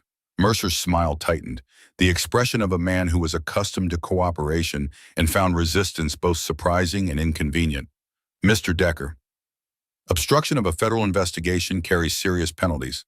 If you're harboring a minor without legal guardianship, I'm not harboring anyone. Then you won't mind if we look around. It was not a question, but Holt treated it as one. You got a warrant? We're requesting cooperation. Request denied. Come back with paper or don't come back at all. The standoff lasted 7 seconds that felt like 7 years. 2 men locked in the kind of contest that has no middle ground and no compromise. Holt brought an immovable in the doorway, his body filling the frame the way it had filled doorways for 30 years. Mercer silver and precise in the corridor, carrying the weight of a federal badge and the grief of a dead son and the absolute conviction that he was right. Neither blinked, neither yielded. The air between them hummed with the tension of 2 opposing forces meeting on ground that neither would surrender. Then Mercer nodded, a single controlled movement, the concession of a man who has decided to retreat but wants it understood that retreat is not defeat. You're making a mistake, Mr. Decker. We'll be back, and when we return, we'll have everything we need. He paused at the elevator, his voice changed, dropped the smooth, professional tone and replaced it with something raw, something personal. One more thing. One more. The United States Attorney has been building a RICO case against your organization for months. Conspiracy, racketeering, the kind of charges that put men away for decades. Mercer's eyes found Holt's and held them. It would be a shame if your unwillingness to cooperate influenced how aggressively those charges are pursued. A real shame. The threat was not subtle. It was not meant to be. It was a sledgehammer wrapped in the thinnest tissue of bureaucratic language, and both men knew exactly what it meant. Give us the girl, or we take everything. The elevator doors closed. Holt stood motionless, staring at the empty corridor. Then he turned and walked back into Wren's room. She was already packing. The clean shirt, the sweatpants, the shoes the hospital had given her. Her hands were shaking. "You heard," Holt said. "I heard." Wren did not look at him. "I need to leave. Before they come back. Before they use me to destroy everything you've built." "Wren, I'm serious. If I stay, your brothers go to prison. Everything you've built disappears." She shook her head. "I won't let that happen. Not because of me." "Hey." Holt stepped inside and closed the door. "Sit down." Something in his voice broke no argument. Wren sat. Holt pulled up a chair. "Let me tell you something about that federal agent. He's been circling this club for 3 years. The RICO case was being built long before you crawled into that van. Whether you stay or go, they're going to do what they're going to do. The difference is this," he leaned forward. "If you stay, you won't face whatever comes alone. And neither will we. They'll take me away. Put me in the system. Then we'll fight. Every brother, every lawyer we can hire, every resource we have." He gripped her shoulder. "You're one of us now. We don't abandon family." Wren felt tears break free. Tears she had held back for 2 years behind walls built from necessity and reinforced by pain. "I'm not worth it. I'm not worth destroying everything you've built. You're worth more than you know." Holt's voice cracked. "You're worth more than buildings and bikes and legal battles. You're worth fighting for. You've always been worth fighting for. You just never had anyone willing to do it." Wren stared at him. 22 months of running, 22 months of hiding, 22 months of believing that her survival depended on never being seen, never being known, never allowing anyone close enough to matter. And now a man she had known for 3 days was offering to tear down everything he had built rather than let her face the world alone. She could run. The instinct was there, coiled in her muscles, ready to fire. The window was too high, but the door was right there. And she was fast, and she knew the streets, and she could disappear before anyone could stop her. But Wren was tired of running, tired of hiding, tired of being invisible in a world that had proven in one explosive moment on a dark highway that she was anything but. She had run into a burning vehicle for 4 strangers. She had chewed through a seatbelt with her teeth. She had crawled back into fire after being told to leave. She had done all of that without hesitation, without calculation, without the survival instincts that had governed her life for 22 months. And now those same instincts were telling her to run from kindness, to flee from the first person who had ever fought for her, to choose invisibility over belonging, because belonging meant risk and risk meant loss. "No." The word formed in her chest before it reached her mouth. Quiet at first, then louder. "No, I'm done running." Holt waited. "I've been running for 2 years, from everything, from everyone, and I'm tired." Wren looked at him with eyes that had aged decades beyond their 11 years. "That FBI agent wants to use me. Fine. Let him try. But I'm not going to run from him, and I'm not going to let you fight alone." She straightened in the hospital bed, and Holt saw something change in her, the hunted look, the cornered animal tension that had defined every interaction since they found her in the warehouse shifted, replaced by something harder, something that looked like decision, like the moment on the highway when she had stopped calculating and started running toward fire. "He wants me to be afraid." Wren's voice was steady now, stronger than it had been since she woke up in this room. "He thinks because I'm a kid, because I'm nobody, I'll disappear if he pushes hard enough. That's what everyone thinks about kids like me, that we'll just go away if you scare us enough." She looked at her bandaged hands. "But I didn't disappear when that van was burning. I didn't go away when those kids were screaming. And I'm not going to go away now. I want to talk to your lawyer," Wren said. Holt blinked. "My lawyer, the woman. The one with the gray hair." "I have an idea." Diane Prescott arrived within the hour. Briefcase, sharp eyes, the expression of someone who had been expecting a problem and found something far more interesting. Wren sat up in bed and spoke with a clarity that surprised every adult in the room. That agent wants me to be invisible. He wants me to be a secret he can use as leverage. So we do the opposite. We make me the most visible person in Arizona. Diane's eyebrows rose. Go on. You tell my story. All of it. The fire, the rescue, the homeless girl who saved 4 children while 30 grown men stood watching. You put it on the news. Every channel, every paper, every website.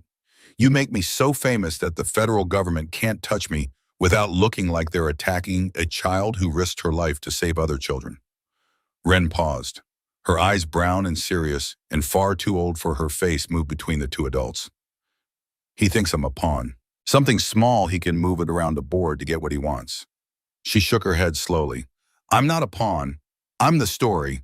And once the story is out there, once everyone knows what happened, he can't use me anymore. I'm not leverage. I'm a headline. And you can't threaten a headline.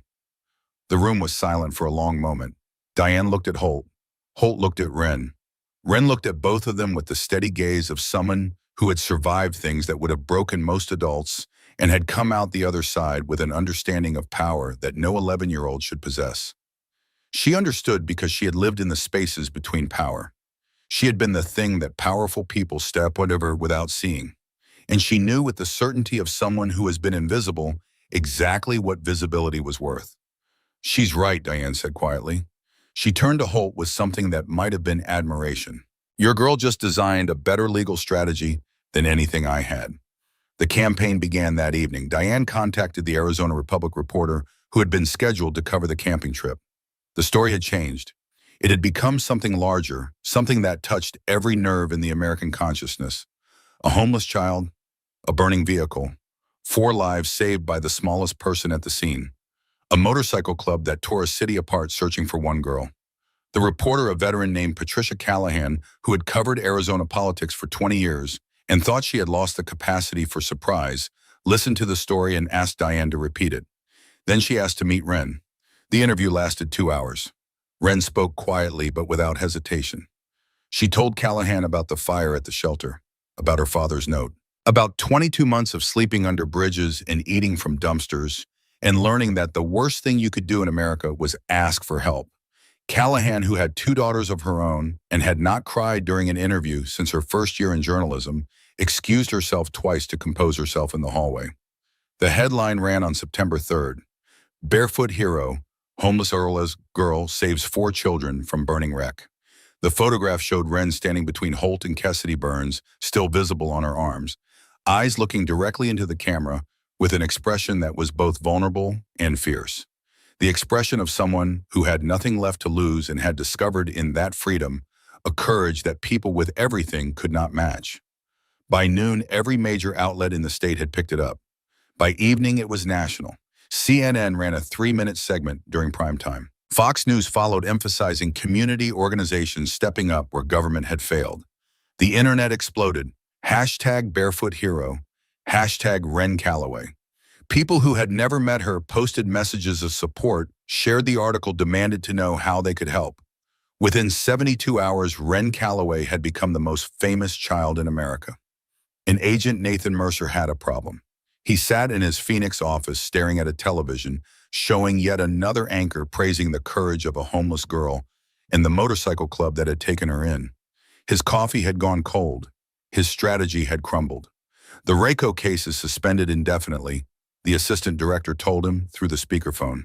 Stand down, find another target. This one's radioactive. The line went dead. Mercer stared at the phone, then at the television where Wren's face filled the screen. Brown hair, serious eyes, the kind of face that made people want to protect her. An 11-year-old girl had just defeated the Federal Bureau of Investigation by being brave. He pulled open his desk drawer, inside a photograph in a simple frame. A young man, 19, wearing a football uniform. Bright smile. Michael Mercer, his son. 6 years ago, Michael had been outside a bar in Tucson. Wrong place, wrong time. 2 motorcycle clubs in a dispute that turned violent. Gunfire. Michael caught in the crossfire, killed by a stray bullet from a prospect who did not even know what he was shooting at. Mercer had turned his grief into a crusade. All motorcycle clubs. All of them. It did not matter which one. They were all the same to a man whose son was still dead. The Rico case against the Stone Ridge had been his obsession, his way of making sense of loss that had no sense in it. Now it was over. And in the wreckage, Mercer was forced to confront something he had been avoiding for 6 years. Not all motorcycle clubs were what killed his son. Not all men in leather were criminals. And this girl, this brave, broken girl, had found a family in a place he had spent 3 years trying to destroy. He thought about the look in Ren's eyes during the news segment. Not triumphant, not defiant, just steady. The eyes of someone who had decided to stop running and was prepared to face whatever came next. He had seen that look once before. In Michael's eyes the night before his son left for college. The look of someone stepping into a future they could not control, but refused to fear. Mercer closed the drawer, put Michael's photograph away, made a decision he should have made years ago. He could not face Holt, could not apologize, could not undo the damage his grief had caused, but he could stop. He could walk away. He could choose to let his son's death be a tragedy instead of a weapon. It was the least he could do. And somewhere he hoped Michael would understand that his father had finally learned the difference between justice and vengeance. That sometimes the bravest thing a man could do was not to fight harder but to stop fighting altogether. The adoption hearing was scheduled for October 15th. Diane Prescott worked miracles with paperwork the way other people worked miracles with prayer. Quietly, relentlessly, with a faith in process that bordered on the religious. Ren's birth certificate was located in Nevada, filed under a slightly different spelling from when her mother had been running from Ren's grandfather years before. A man Ren had never met and did not want to. The birth certificate listed Ren's full name as Ren Elaine Calloway. The middle name was her mother's first name. Ren had not known that until Diane showed her the document. She stared at it for a long time. Her mother's name carried inside her own like a seed waiting for soil. The death certificate was harder to find. Joanna Calloway had died in a fire at a women's shelter, and the paperwork had been filed by a county clerk who misspelled everything and then retired 3 months later.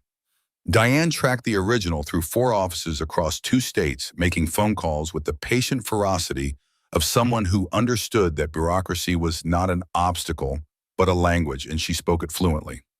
Curtis Calloway's abandonment was documented through motel records in a police report filed by the Dusty Trails manager 6 days after Ren disappeared through the bathroom window. The report described a child left unattended. It did not describe a father who had tried for 8 months and failed. It did not describe a man drowning in a bottle. It described a situation in the flat, bloodless language of law enforcement, and Diane used that language to build a case that no judge could deny. The courtroom was packed on the morning of October 15th. Brothers filled the gallery, leather vests creating a sea of patches in loyalty that stretched from the front row to the back wall. The bailiff had looked nervous when the first wave arrived. By the time the 5th wave came through the doors, he had stopped trying to manage the crowd and simply pointed toward the remaining seats with the resigned efficiency of a man who recognized an unstoppable force. Reporters occupied the back rows. Cameras were prohibited inside the courtroom, but notebooks were ready and pens were moving before the judge even entered. The Barefoot Hero story had legs that would not stop running, and every editor in Arizona wanted the next chapter. Cassidy sat in the front row. The weeks since the crash had softened her edges without dulling them. She had been placed with a foster family in Scottsdale that actually cared, one of the rare ones, and the anger that had defined her at 13 had evolved into something more useful. Purpose, direction. The beginning of a person who would spend her life making sure other children did not fall through the cracks she had fallen through. Beside her sat Sawyer and Beckett. The twins had been adopted together by a couple in Tempe who had waited 7 years for children and received 2 at once and considered themselves the luckiest people alive. Sawyer still talked too much. Beckett had started talking again 3 months after the crash, his first word in the therapist's office, a single syllable that made his new parents weep. Home. And Tilly, 6 years old when the van crashed, 7 now sitting in the front row, with Captain Flopsy on her lap wearing a dress with flowers on it and shoes that actually fit. She had been taken in by Margene Tate, the nurse who had been driving the van that night. Margene, who had recovered from her injuries and could not bear the thought of Tilly entering the same system that had failed her before, had filed for guardianship the week she was released from the hospital. 4 children saved from fire, all of them present, all of them whole, all of them watching as the girl who had crawled into hell for them prepared to receive something she had never had. Wren sat at a table beside Diane, Holt on her other side. She wore a dress that Diane had bought for her. Simple navy blue, the first dress Wren had worn in over 2 years. It felt strange against her skin, constricting, like wearing someone else's life. But when she looked down at it, she did not see a costume. She saw a choice. The choice to stop hiding, the choice to be seen. Judge Elaine Whitfield entered the courtroom. Everyone rose. The judge was 53, silver hair cut short, reading glasses on a chain around her neck. 23 years on the family court bench had given her a reputation for fairness that was exceeded only by her reputation for not tolerating nonsense. Be seated. She reviewed the papers before her with the careful attention of someone who understood that every document on her desk represented a human life. We're here to consider the petition for legal guardianship filed by Holt Decker on behalf of Wren Calloway. She looked at Holt over her reading glasses. Mr. Decker, you understand that guardianship carries significant responsibilities. Yes, Your Honor. You'll be responsible for this child's education, health care, and welfare until she reaches majority. Yes, Your Honor. This responsibility cannot be abandoned without court approval. I understand. Holt paused. And I'd like to say something if the court allows. The judge nodded. Holt stood. He was not a man accustomed to public speaking. He was accustomed to giving orders on open roads and making decisions in moments that did not allow for speeches. But he had practiced these words, had written them on a napkin at 3 a.m, and read them to Briggs, who had listened without interrupting, and then said simply, "That's the truth, Ray. The truth is enough, Your Honor. 2 months ago, I watched this girl crawl into a burning vehicle to save 4 children. She didn't know them. She didn't owe them anything. She had every reason to stay hidden, every reason to protect herself, every reason to let someone else handle it." His voice filled the courtroom. Not loud, not dramatic, just steady the way a river is steady. But she didn't stay hidden. She ran toward the fire. She risked everything for strangers. And when it was over, when 4 children were alive because of her, she ran away. Not from danger, from us, from help. Because the world had taught her that help was just another word for trap. Holt looked down at Wren. His eyes glistened, but his voice held. That's who Wren Calloway is. Not because someone taught her.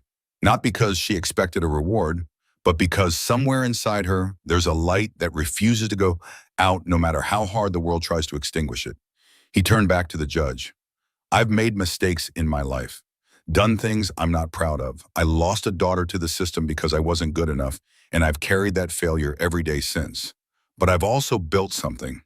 A family, a brotherhood, a community that looks out for people who can't look out for themselves. Holt's voice cracked. Just once, he let it. I want to give Wren that family. I want to spend the rest of my life being worthy of the trust she's placing in me, and I want to prove to her and to this court that the system that failed my daughter doesn't have to fail this one. Silence filled the courtroom. The kind of silence that is not empty, but full. Full of held breath and unshed tears and the accumulated weight of every person in the room remembering a moment when they needed someone to fight for them. Judge Whitfield looked at Wren. Young lady, do you have anything to say? Wren stood. Her legs were shaking. She could feel them trembling beneath the navy dress, and she pressed her palms flat against the table to steady herself. She had prepared a statement. Diane had helped her write it. Proper sentences, legal language, the kind of words that courts expected from people seeking favorable outcomes. But standing there looking at the judge at Holt, at the brothers who had searched for her and fought for her and treated her like she mattered when nobody else in the world had bothered, the prepared words felt wrong. They felt like a costume, like the dress, like something designed to make her look like what adults wanted to see instead of what she was. So she told the truth. My mom used to tell me that family isn't about blood. Wren's voice was small at first, thin as paper. Then it grew steadied, found its footing the way she had found her footing crawling through a burning van. It's about who shows up, who stays, who fights for you when you can't fight for yourself. She paused. The courtroom was absolutely still. For 2 years, nobody showed up. Nobody stayed. Nobody fought. I lived under bridges and behind shopping malls and inside buildings where pigeons were the only other living things. I ate whatever I could find. I slept wherever I could hide. And every single day, I told myself the same thing. You are alone. You will always be alone. The world does not have room for you. Her eyes found Holt. Then I met this man, and he showed up. He stayed. He fought. Not because he had to, not because anyone made him, because he chose to. Wren turned to the judge. Her voice broke and she let it. Some things should not be said with a steady voice. Some things deserve the crack. I choose him too. I choose this family. I choose to belong somewhere for the first time since my mom died. Please, please let me stay. Silence. 3 heartbeats. Judge Whitfield removed her glasses. She wiped her eyes with a gesture that was neither ashamed nor hidden. She replaced the glasses, picked up her gavel, and spoke. In 23 years on the bench, I have never heard more compelling testimony. The petition for legal guardianship is granted. Mr. Decker, congratulations. You have a daughter. The gavel fell. The courtroom erupted. Brothers surged to their feet, cheers drowning out the bailiff's attempts to restore order. The sound was enormous. A wall of voices that shook the windows and rattled the light fixtures and carried through the courthouse walls into the parking lot where more brothers waited beside their bikes. And when they heard the cheering, they added their own until the entire block vibrated with a joy that had no precedent in the history of Maricopa County Family Court. Diane Prescott closed her briefcase with the satisfied click of someone who had won cases before, but never one that mattered this much. She looked at Wren and allowed herself a smile that was neither professional nor restrained.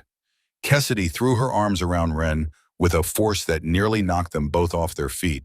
Sawyer and Beckett piled on from either side, creating a collision of limbs and laughter that the bailiff watched with the expression of a man who had given up entirely on maintaining decorum. Tilly pressed Captain Flopsy into Wren's hands with the solemnity of a knight surrendering a sword. He wants to live with you now. You need him more than me.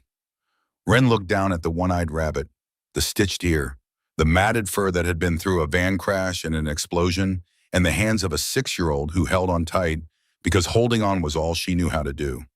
Are you sure? Tilly nodded with the absolute certainty that only 6-year-olds possess. Captain Flopsy says you're his family now. He told me. Wren held the rabbit against her chest the way Tilly had held it on the night everything changed, and she understood that this was not a gift. It was a transfer. Tilly was passing along the one thing that had kept her safe because she believed Wren needed it more. This was what family meant. Not blood, not paperwork, not legal proceedings and gavels and signatures on dotted lines.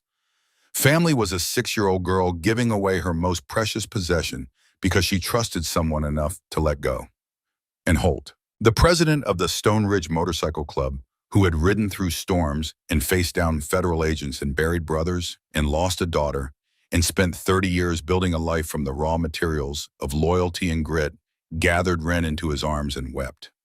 Not the quiet tears of a man maintaining composure. The full shaking, undone weeping of a man who had carried a weight for so long that setting it down felt like a second kind of gravity. Welcome home, daughter. Wren held on. The word came out broken and whole at the same time. 2 syllables that she had not spoken since she was 9 years old, standing in a smoke-filled hallway while her mother pushed her toward the exit. Daddy. Holt's arms tightened. Neither of them let go for a very long time. The letter arrived 6 weeks later. It came to the hospital, forwarded twice before it found its way to the clubhouse, and then to Wren's room, the room that had been Holt's home office before he cleared it out and filled it with a bed and a desk and bookshelves that he built with his own hands because Wren had told him she loved to read and he wanted her to have a place for every book she would ever own. The envelope had no return address. The handwriting slanted downward and Wren recognized it before she opened the seal. The same slant, the same tremor, the same hand that had written 6 words on motel stationery 2 years ago. She sat on her bed and held the envelope for a long time. Then she opened it. The letter was short, written on lined paper torn from a notebook. The words were unsteady. Some letters retraced multiple times as if the hand that wrote them kept stopping and starting fighting itself with every sentence. Wren, I saw you on the television. I didn't believe it at first. I thought it was another girl with the same name. But then they showed your picture and I knew.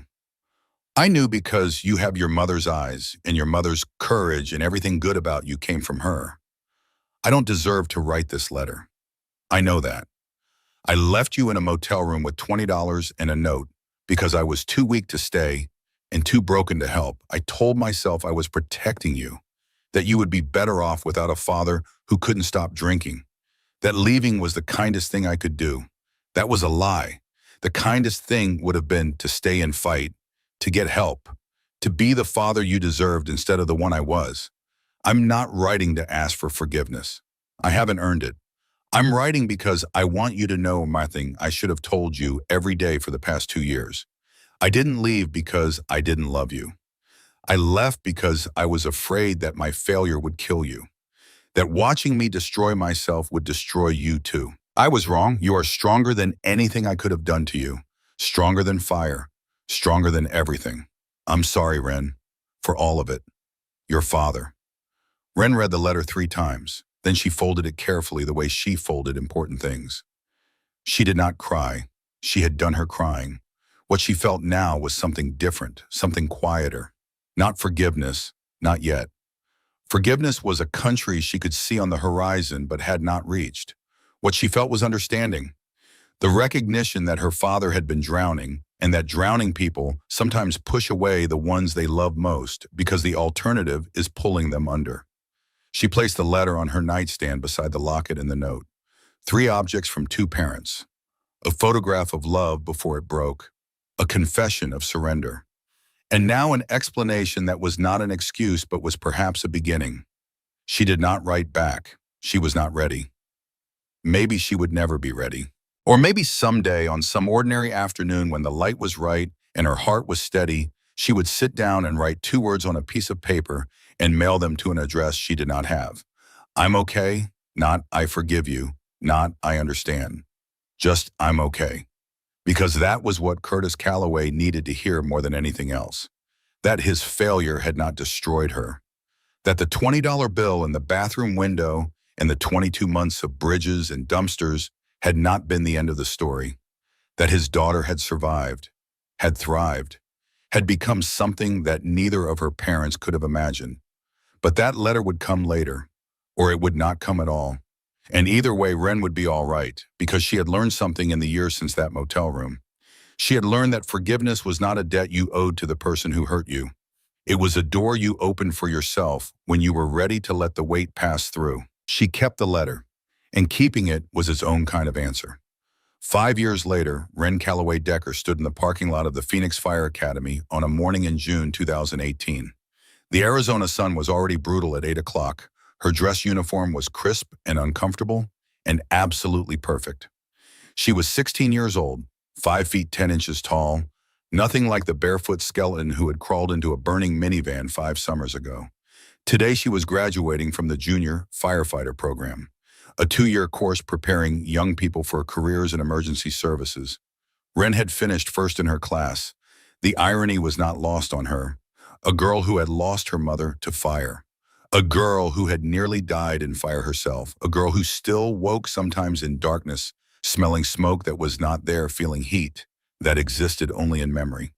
That girl had chosen to spend her life running toward flames. Holt called it courage. Cassidy called it stubbornness.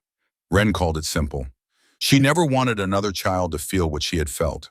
Trapped, terrified, certain that no one was coming. She would be the one who came, always. Then she heard it, the rumble. Low at first like distant thunder, then louder. A sound that vibrated in her chest and brought tears to her eyes before she saw the source. Motorcycles. They appeared at the end of the street like a metal river, chrome glinting in morning sun engines, roaring in perfect synchronization. The Phoenix chapter came first. Holt at the head gray beard, longer now ease, carrying the wisdom of 5 more years of leadership. Briggs rode beside him. Behind them came every brother she had grown to love. Stokes and Martinez and Big Pete and dozens more.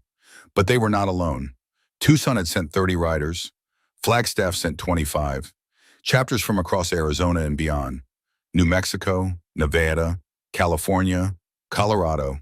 167 motorcycles. 167 brothers. All of them here for her. Ren's vision blurred. Holt dismounted and walked toward her. Boots crunching on gravel. Face split by a grin that took years off his weathered features. Thought you might want some family at your graduation. Ren tried to respond. The words would not come. Holt pulled her into a hug the same way he had 5 years ago, in a dusty warehouse. The same way he had 1,000 times since. I'm proud of you, he whispered. So damn proud, Ren girl. Thanks, Daddy. The words still felt like a miracle every time she said it. The ceremony was held in the Academy's main auditorium. Ren sat with her fellow graduates, 23 young men and women in matching uniforms carrying matching certificates. They had spent 2 years learning skills that might one day save lives. How to read smoke, how to force a door, how to carry a person twice your weight down a staircase that might not hold, how to breathe inside a mask while your body screamed for air, how to make decisions in seconds that would be analyzed for months. But only one of them had 167 bikers occupying the entire back section, their leather vests creating a wall of patches that made the fire chief do a visible double take and then a slow appreciating nod. The speeches were standard graduation fare.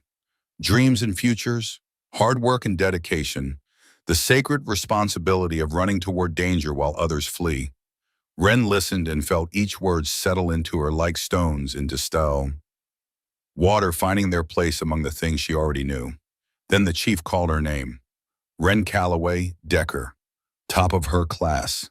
Outstanding achievement in physical training, emergency medical response, and fire behavior analysis. The chief paused and looked at his notes with a smile that said he had been waiting to deliver this particular line. Ren also holds the distinction of being the only junior firefighter in our program's history to have already saved 4 lives before her first day of training. Warm laughter rippled through the auditorium.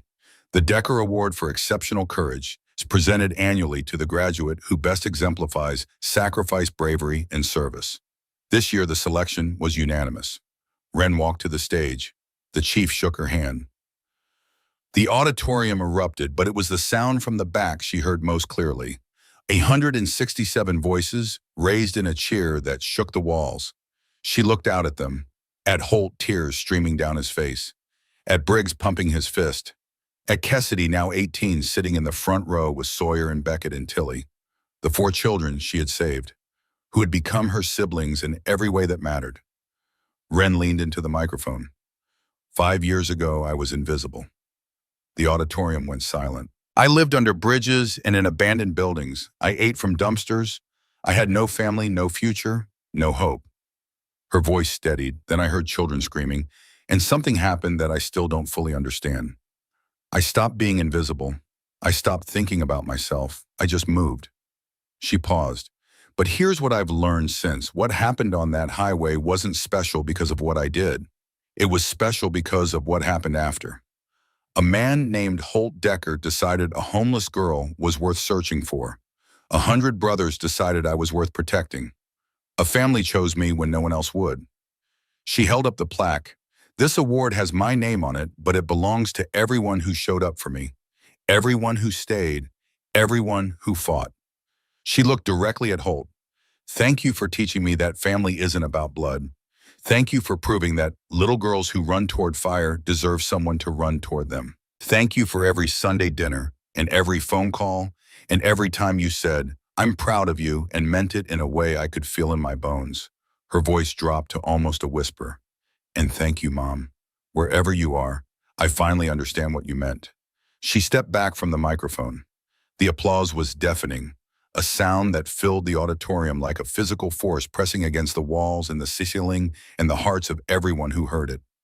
But in her mind, Ren heard something else, quieter, closer, her mother's voice. Run, baby, run and don't look back. And she understood at last. Joanna Calloway had not meant run away. She had meant run forward, run toward life, run toward love, run toward the fire, because that is where people need you most. Run until you find the place where running stops being escape and starts being purpose.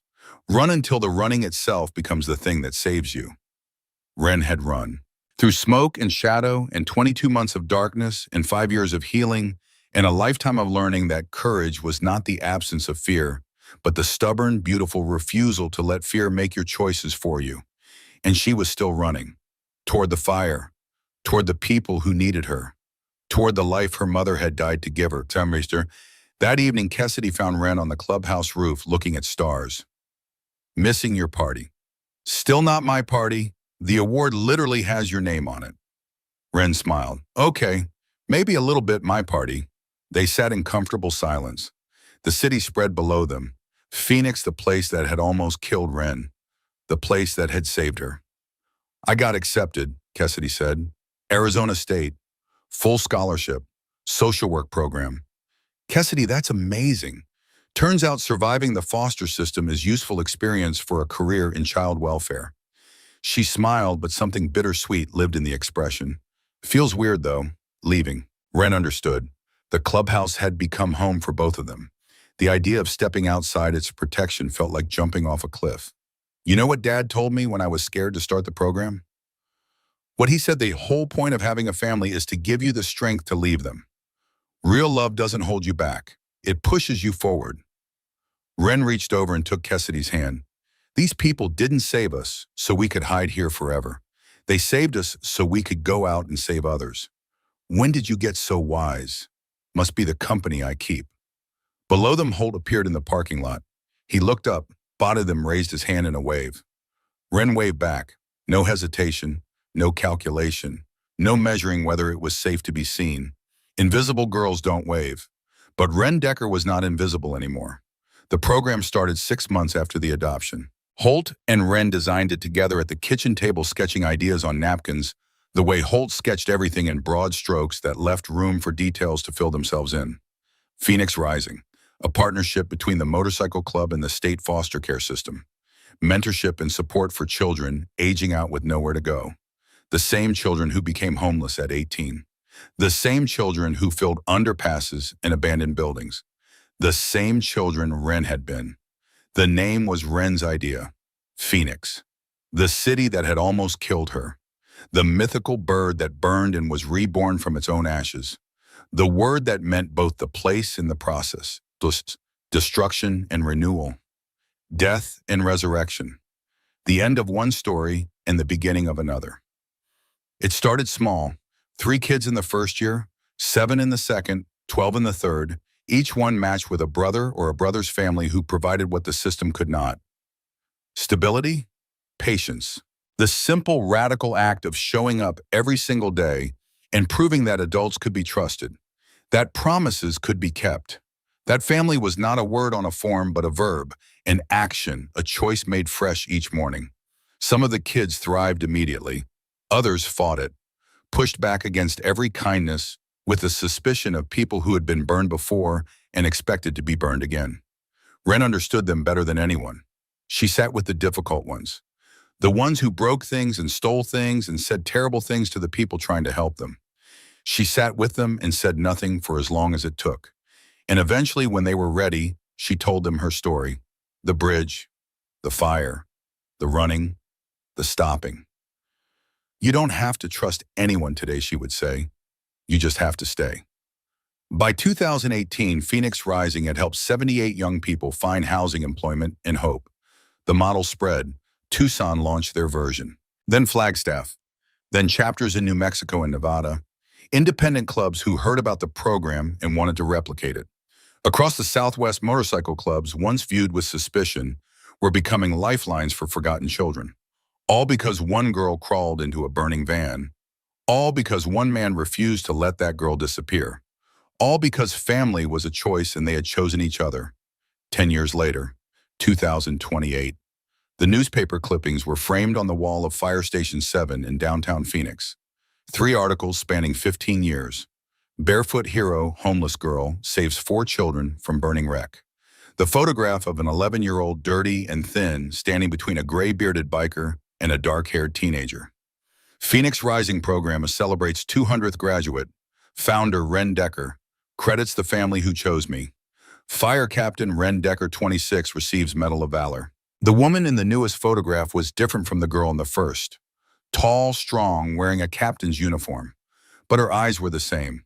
Still focused, still determined, still running toward the fire.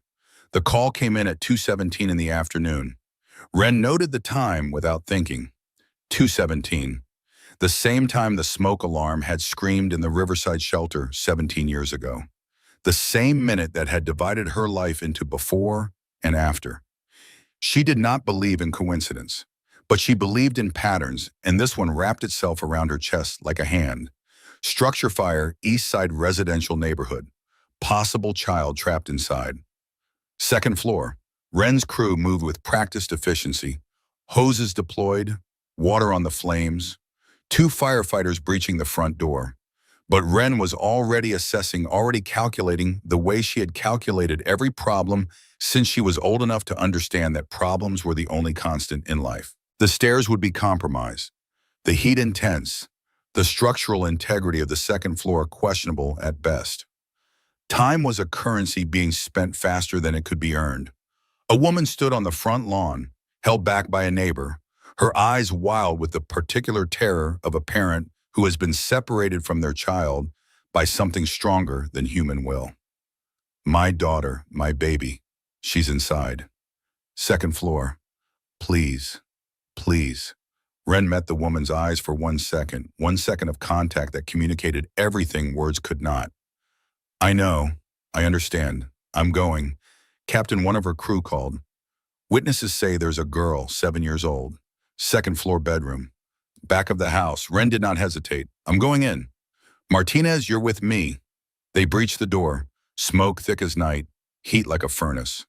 Wren kept low, felt her way forward, every sense heightened. She had done this 100 times in training and 50 times in real situations. It never got easier. Every fire was different. Every second mattered. The stairs groaned under their weight. She tested each step, made it to the second floor.